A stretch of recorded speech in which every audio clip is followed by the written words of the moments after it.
Naitwa Kisungi wa Katete, majority leader wa mbunge ya Makueni hapa wote town.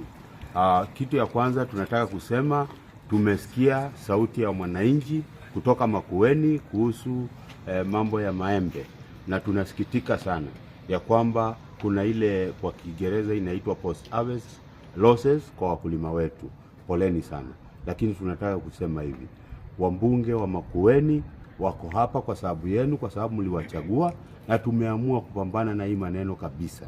Tumeona gavana wetu Mutula Kilonzo Junior ameanza kazi ya kususpend, amesuspend CEO wa hiyo mali, na labda amepeleka transfer mwenye CEO wa hiyo department. Lakini tunataka kusema bado sisi kama mbunge leo tumejadiliana hiyo maneno, na tumejadiliana kwa kina, na niko hapa na chairman wa agriculture Honorable Francis Munyao, na tumejadiliana kwa kina mpaka saa hii naona ni kama saa 2 hivi, lakini tumejadiliana kwa kina tukitafuta suluhu kwa sababu ya maembe. Na tumesema hivi, zile zote tumeongea tukasema tutafikia waziri walete mambo zaidi ile inaweza saidia wakulima wetu. Chairman ako na proposals zake nyingi sana za kusaidia wananchi wetu wakulima wa maembe.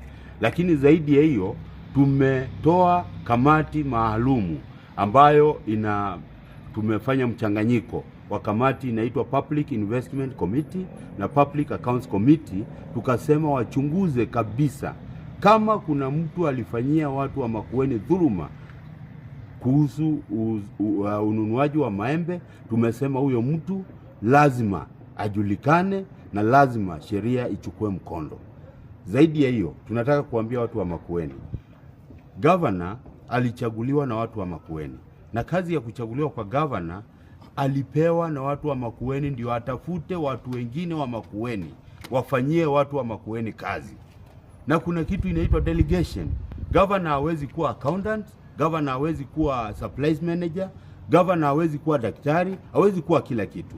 Kwa hivyo amepea watu wa Makueni wengi kazi, na kazi hao watu ni kufanya kazi kwa watu wa Makueni.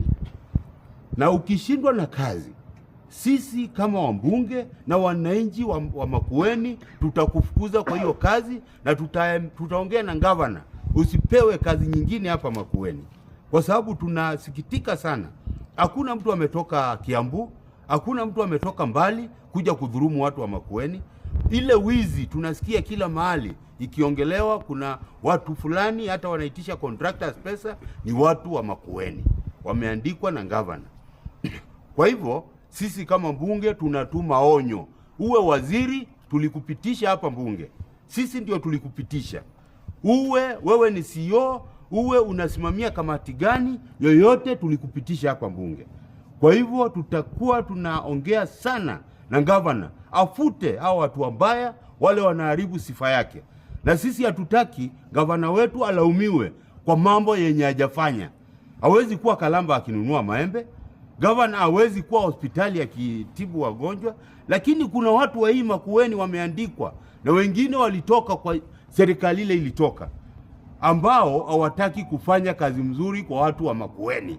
Kwa hivyo tumesema hao governor awaondoe mara moja, kwa sababu hatutaki watu wa Makueni waumie, na hatutaki governor abebe msalaba wenye sio wake.